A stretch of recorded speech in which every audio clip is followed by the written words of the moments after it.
Bem-vindo aqui! Hoje seguimos com os nossos vídeos sobre análise de papel. E, em especial, vamos fazer uma análise sobre os resultados da AES Brasil, que apresentou para o segundo trimestre de 2021 um lucro líquido 76,9% menor. Seria essa uma oportunidade ou uma hora para investimento? Isso é o que veremos. Antes, porém, de irmos adiante, eu peço para que você que é novo no canal considere a sua inscrição. Ao final do vídeo, deixe seu like, seu dislike, faça seu comentário e aperte o sininho para receber novos vídeos tão logo eu tenha postado no canal. Já imediatamente na abertura do release da companhia, nós já podemos verificar aqui a redução da margem líquida, os custos operacionais com acréscimo de 53%, o EBITDA com redução de 6,6%. Isso aqui é interessante, essa redução do EBITDA frente à redução do lucro líquido. Enquanto o EBITDA foi de 6,6%, o lucro líquido com redução de 76,9%. Evidentemente que isso aí com um impacto significativo para aqueles que seguem o canal e, assim como eu, têm interesse nos dividendos pagos pela companhia. Olhando para os indicadores do período, o que nós podemos observar é a redução nas afluências, tanto no comparativo trimestre-trimestre quanto no comparativo semestral. Além da redução nas afluências, que são esses itens marcados agora aqui em vermelho, nós podemos ver trimestre-trimestre e no semestral, nós também encontramos redução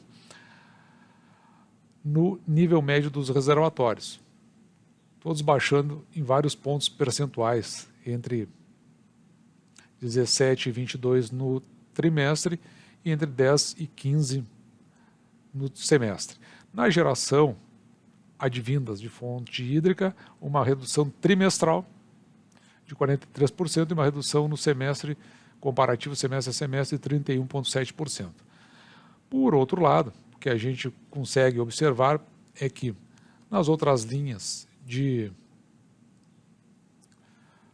produção de energia, de geração de energia, nós conseguimos encontrar para a fonte eólica um aumento de 43% no comparativo trimestre a trimestre e de 58% no comparativo semestre a semestre, além de um aumento na energia solar, essa é um pouquinho mais complicada, principalmente por conta da época do ano, mas mesmo assim crescente, de 4,4% no trimestre e 5,5% semestral. Isso significa que pode, a partir daí, ter havido uma compensação diante da redução da geração hídrica. Para os indicadores financeiros, pelo menos em caráter geral, nós podemos considerar que a receita líquida da companhia teve um aumento no comparativo trimestre a trimestre em 18,1% e um aumento de 12,6% no comparativo semestre a semestre. No entanto, aqui vem o fator de diferencial, justamente na compra de energia, porque enquanto em relação ao segundo trimestre de 2020, houve a compra de energia, um gasto de 112 milhões no segundo trimestre de 2021, foi de 208 milhões. Isso aí implicou num aumento de 84,6%. Então aqui tem o primeiro fator que nós encontramos para a redução no lucro líquido da companhia. Se nós formos verificar no comparativo trimestral, nós temos um aumento de 19,7%, aqui no caso no comparativo semestral. Então, enquanto no trimestre teve esse aumento aqui de 84,6%, na compra de energia, no semestre 19,7%. O EBITDA da companhia, desta forma, foi impactado, justamente por esse gasto maior. A outra coisa, o custo de operação, de despesas operacionais, aqui a gente também consegue observar um aumento de 53,4% na variação trimestral e no comparativo semestre a semestre de 36%. Então, esses dois gastos, em especial de compra de energia e no custo de operação e despesa operacional, é o que mais impactou, gerando este EBITDA negativo, em que pese um aumento da receita tanto no trimestral quanto no semestral. O lucro líquido da companhia, desta forma, ficou reduzido a 27 milhões, frente a 119 do mesmo trimestre do ano passado, com uma redução de 76,9%. Outra questão que precisa ser abordada é justamente com relação ao CAPEX da companhia.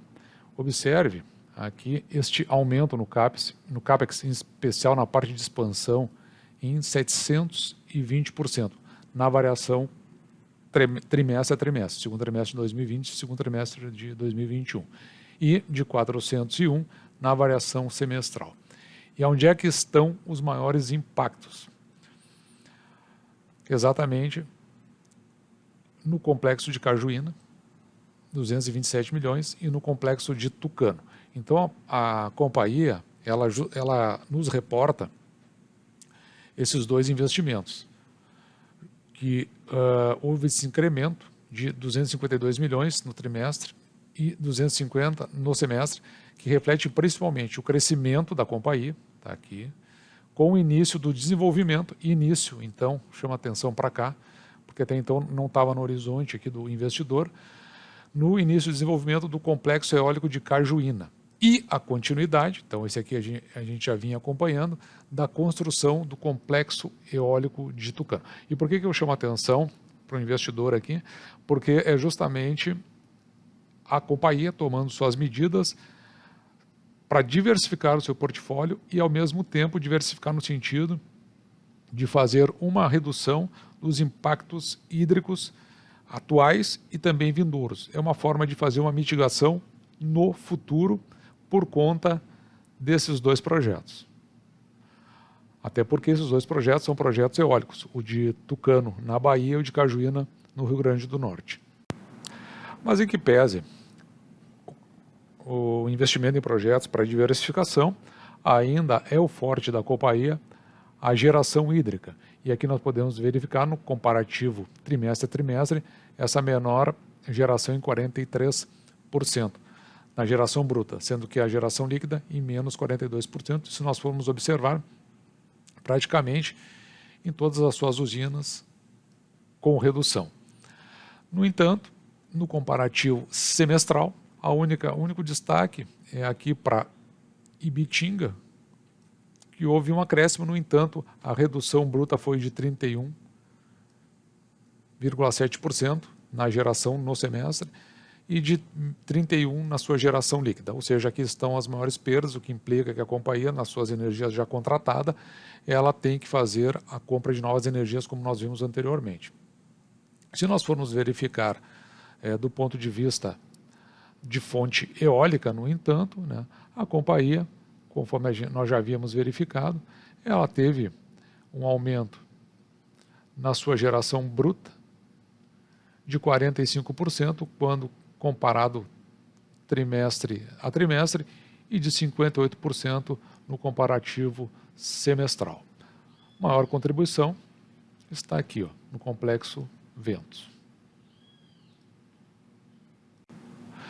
Já na geração solar, a gente precisa considerar a época do ano, com menor incidência solar, justamente por inclinação da Terra e etc., outros fatores. Nós temos aqui um aumento, ainda assim, na energia bruta de 4,4%, no comparativo trimestre a trimestre, de 5,5% no comparativo semestral.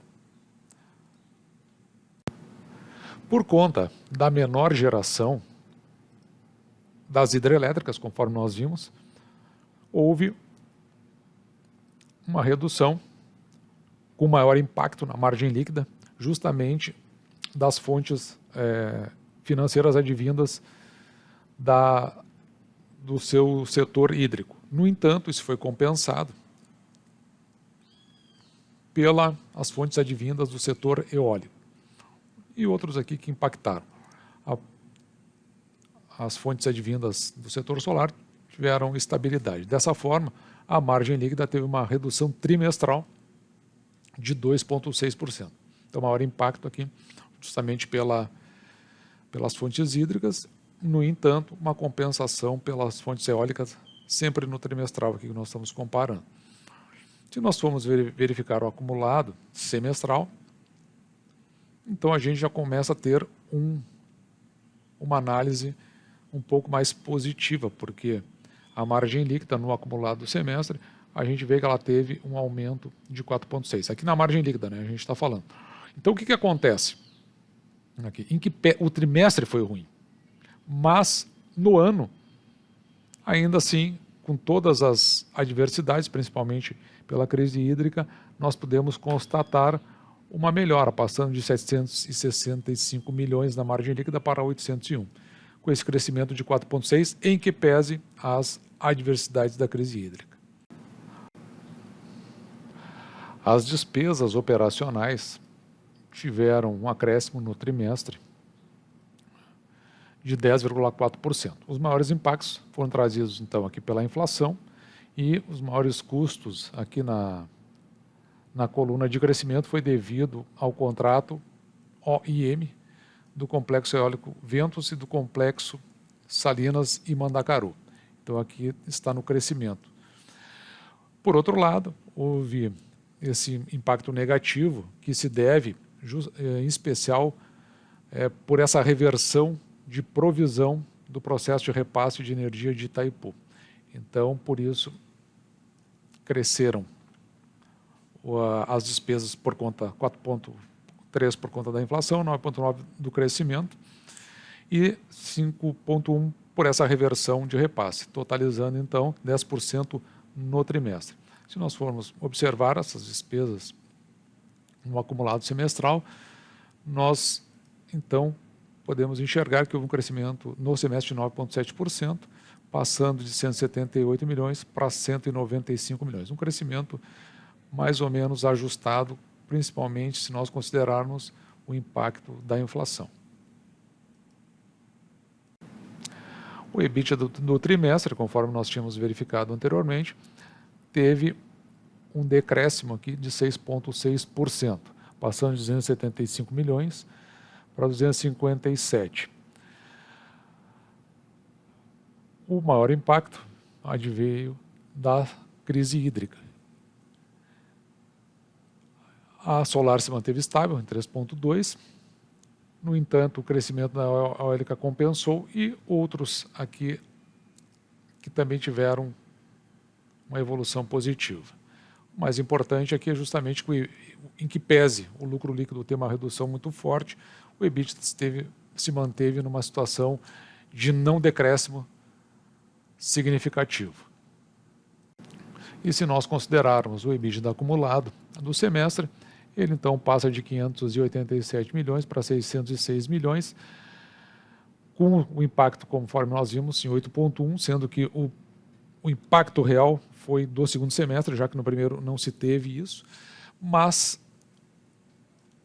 aqui o impacto positivo do segmento eólico é que fez com que essa variação se tornasse então positiva. Justamente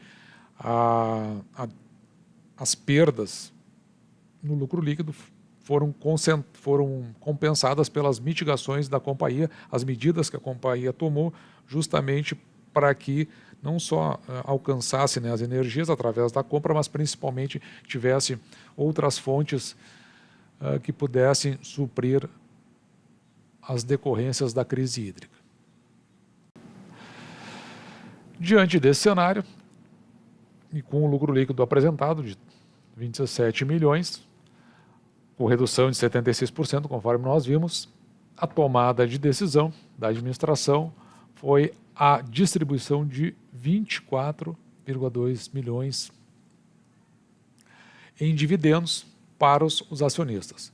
Com isso, a ser distribuído em torno de 6 centavos por ação, o que corresponde, e aqui me chama a atenção de forma positiva, 88% de payout em relação ao lucro líquido. Então, em que pese a redução no lucro líquido, o que se tem de lucro líquido ainda assim foi distribuído aos acionistas num percentual significativo, em que pese um valor reduzido desse lucro líquido. Isso aqui é uma coisa bastante interessante, bastante importante nas medidas a serem adotadas pela companhia, o que sinaliza, de certa forma, um respeito ao acionista. A companhia ela já tinha anunciado como fato relevante que a partir do ano de 2022 vai fazer pagamentos de proventos semestrais.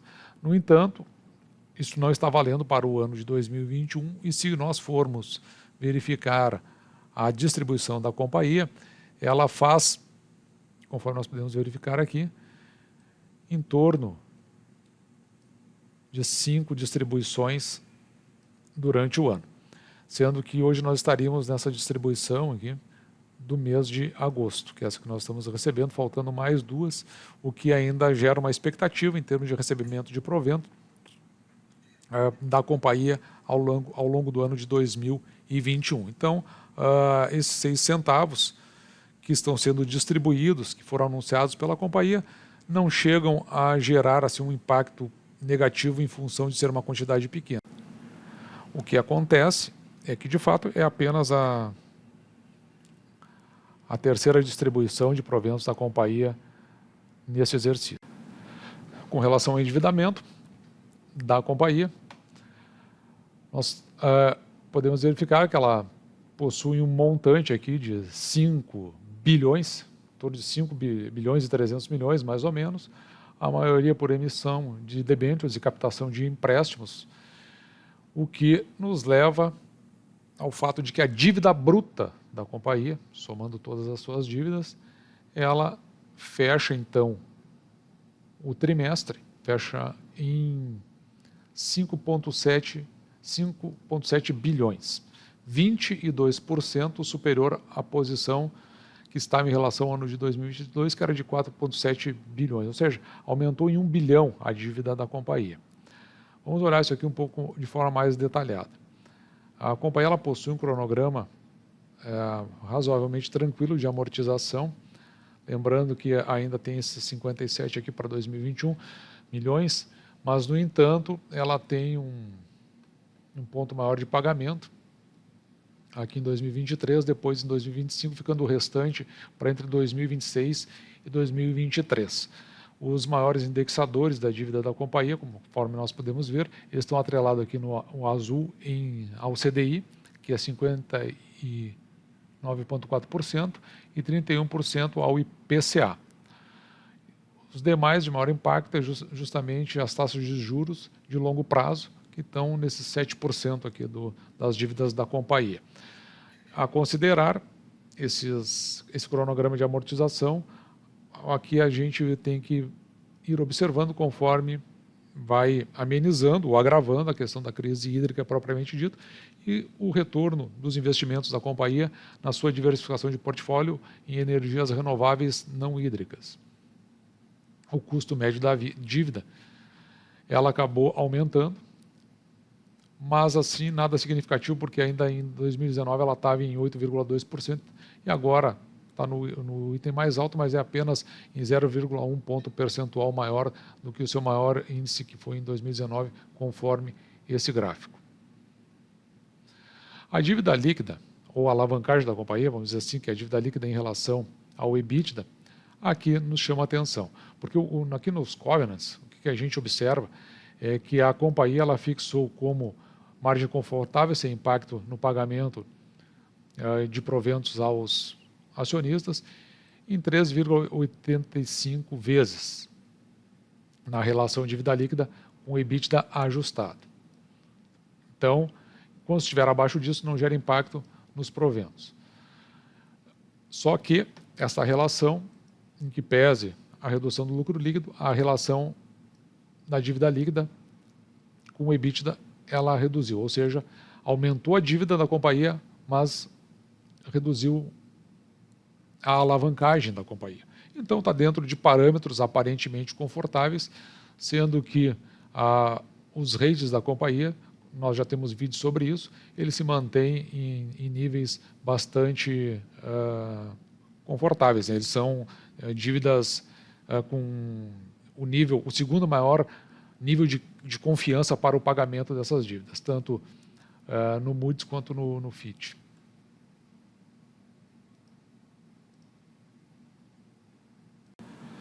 Com relação ao fluxo de caixa, então, para nós finalizarmos a análise geral, nós podemos verificar que no segundo trimestre, então, a companhia apurou uma geração de caixa de 19,4 milhões, acima do montante observado no mesmo período de 2020.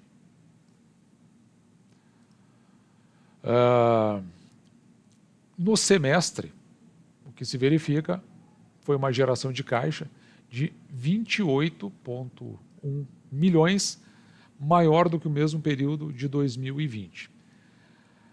Desta forma, a companhia ela tem níveis confortáveis de liquidez em 438 milhões, levando em consideração ainda que a companhia teve que fazer esse desembolso aqui, ó, referente ao passivo de ISF de 1,3 bilhões no mês de janeiro.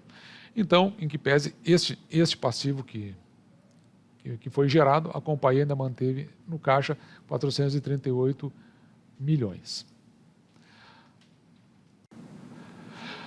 Como a companhia se estabeleceu, né, no novo mercado e mudou seu ticket no mês de março, então nós vamos tomar como referência aqui para fazer a conclusão da análise de caixa a TIET 11, onde, se nós formos verificar do ano de 2019, ela possuía em caixa 31 milhões, ela fez uma geração no ano de 2020 de 992 milhões, se nós considerar no caixa líquido operacional, porque aqui a gente tem que lembrar que para que ela faça a entrega do seu serviço, dos seus produtos, ela estabelece uma relação entre o custo de produção e o custo de venda, e esse custo sendo positivo significa que ela se sustenta naquilo que ela está produzindo e vendendo. No caixa líquido das atividades de investimento, aqui deu negativo, e quando ele fica negativo significa que a companhia ela ou comprou ativos ou ela fez aplicação de recursos financeiros. Então, aqui sendo negativo algo que pode nos dar um indicativo positivo. E no caixa líquido de atividades financeiras, aqui estão os pagamentos com amortização das dívidas, né, dos seus financiamentos e também dos proventos que são pagos aos acionistas. Desta forma, se nós fizermos toda essa conta, toda essa soma, desde o caixa anterior, o que entrou, o que saiu, nós podemos verificar que do saldo inicial que a companhia tinha de 31 milhões, que foi passado do ano de 2019 para 2020, ela fechou no caixa positivo de 520, a ser passado para o ano de 2021. E mesmo com o pagamento, aquele que nós verificamos anteriormente, em relação o desembolso em função do GSF, que são esses 1,3 bilhões, ela fecha o semestre com 438 milhões, que é equivalente aproximado ao caixa que foi passado do ano de 2020, ou seja, fluxo de caixa confortável. Diante de todos os resultados observados, vamos agora planilhar e verificar como está a companhia. Observe que ela tem um PL de 6,49%, mas antes até de tocar nesse assunto, eu menciono que eu fiz um pouco sobre a ASB, porque ela mudou, né, o ticket, e a TIET 11, em função de que eu peguei dados passados ainda quando ela não estava no novo mercado, mas sim, se eu não me engano, como governança nível 2. Muito bem. Então, ela tem esse PL de 6,49, que era da TIET 11, ou seja, o seu investimento você teria o retorno no prazo de 6 anos e meio, mais ou menos. Ela tem um preço sobre o valor patrimonial por ação em 3,11, o que eu pessoalmente considero bastante elevado, tendo em vista até se tratar de uma small cap, ela está até, de certa forma, bastante avaliada pelo mercado. O seu payout médio, considerando a TIET 11, de 116%, no entanto, como a gente viu, ela está com 88%, sendo que o previsto em estatuto é de 50%, aliás, de 25% de payout. Ela está em 88%, mas ela é uma empresa boa pagadora de dividendos, a gente viu que ela tem um fluxo de caixa interessante, então ela saltar desses 88 para cima não seria nenhuma surpresa. O crescimento médio composto do lucro líquido da companhia, considerando 6 anos, foi de 4,53%, ou seja, 4,53% ao ano, como se o lucro líquido viesse numa crescente. Mas o que me chamou a atenção é que, claro, que tem o lucro líquido, mas tem todos os demais investimentos da companhia propriamente dito. Mas aqui o que me chamou a atenção foi que a receita líquida, considerando 6 anos, ela teve um crescimento médio composto de 19,35%, o que dá uma bastante noção em relação ao crescimento da companhia e nos reforça ainda o quanto a companhia faz investimentos para o seu crescimento, inclusive com fontes alternativas, conforme nós vimos. A dívida líquida da companhia, também nós tínhamos estudado, ela ficou em 4,7 bilhões a dívida líquida, e a dívida líquida sobre o EBITDA em 2,14, sendo que quando bater 3,80 mais ou menos, a companhia vai ser o balizador para a avaliação do seu pagamento de dividendos. Então ela está dentro dos parâmetros estabelecidos pela companhia, confortável. Além do que a própria avaliação das empresas de avaliação de mercado consideram ela como uma companhia com pouco risco de faltar com o pagamento das suas dívidas. O total de papéis da companhia, 399 milhões, e aqui vamos para o aspecto que mais nos chama a atenção. O lucro líquido estimado da companhia, feito por outros entes de mercado, é de 447 milhões. No entanto, o resultado, pela redução de 76% no segundo trimestre, nós fizemos uma consideração bastante conservadora aqui, passamos para 350 milhões no lucro líquido, considerando que no semestre ela teve 120 milhões, então a gente fez essa expectativa bastante conservadora. Então, o que nós fazemos agora? Qual seria o nosso próximo passo aqui para fazer a compreensão e o entendimento dos resultados da companhia? Nós pegaríamos esses 350 milhões, multiplicaríamos pelo payout da companhia, que é de 0,88 ou de 88%. Então, esse seria o valor a distribuir, considerando esse último da companhia. E nós dividiríamos isso pelo número de ações da companhia, que é de 399 milhões, nos dando, assim, uma expectativa de pagamento de dividendo em torno de 0,77 centavos. E dessa forma, eu fiz uma pequena elevação aqui da perspectiva de pagamento de dividendos projetado para 78 centavos. Se nós considerarmos os dividendos pagos nos últimos 3 anos, a média foi de 0,88. Com 0,88, nós temos um preço teto, considerando os dividendos anteriores, em 14,78%. E um preço teto projetado, considerando esses 78 centavos, em 13%. Atualmente, no exato momento que é feito esse vídeo, o preço da ação está cotado a 13,63. No entanto, veja aqui, abaixo desse preço teto, dentro dessa projeção bastante conservadora de 350 milhões no lucro líquido. Diante de todo esse cenário, todas essas considerações, eu concluí que era um bom momento para fazer aporte na companhia. Então, ainda na data de 5/8, ou seja, no dia de ontem, anterior ao vídeo, eu já havia feito uma compra no fracionado a 13,85 da ação e de 13,80, aumentando a minha posição para 4 mil ações. Eu ainda tinha como cálculo para preço teto os últimos dividendos pagos, a média dos últimos 3 anos e também uma média composta dos últimos 3 anos, o que me daria um preço teto calculado de 17,9. O preço teto que eu havia calculado com relação à previsão do lucro líquido, isso aqui a ser corrigido ainda, ele estava em 15,70. Vendo que, conforme nós podemos verificar, por conta em especial da crise hídrica e a redução no seu lucro líquido, esses valores sendo ajustados. No entanto, como eu considerei ainda os investimentos que a companhia vem sendo feito, não só para mitigar as consequências dos riscos hídricos, mas também para o próprio crescimento da companhia. Entendi que ela é um bom projeto de longo prazo para investimento, em que pese, nesse momento, se nós considerarmos, eu não estivesse dentro do preço teto. Mas eu acho que o preço ele está bem descontado em relação ao que vale a companhia e o potencial que ela tem. Dessa forma, aproveitei essa queda de preço e esse momento justamente para fechar minha posição em relação às metas. Observe que agora a meta para o biênio 21-22, de 4 mil ações, ela foi plenamente atingida, chegando a 100%.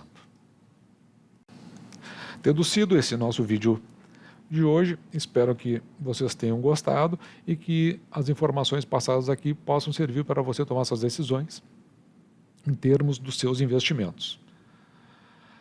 Se você gostou, deixe seu like. Se não gostou, seu dislike. Faça sempre seu comentário. Caso você seja novo no canal, considere a sua inscrição. Aperte o sininho para receber novos vídeos tão logo eu tenha postado no canal. Um grande abraço!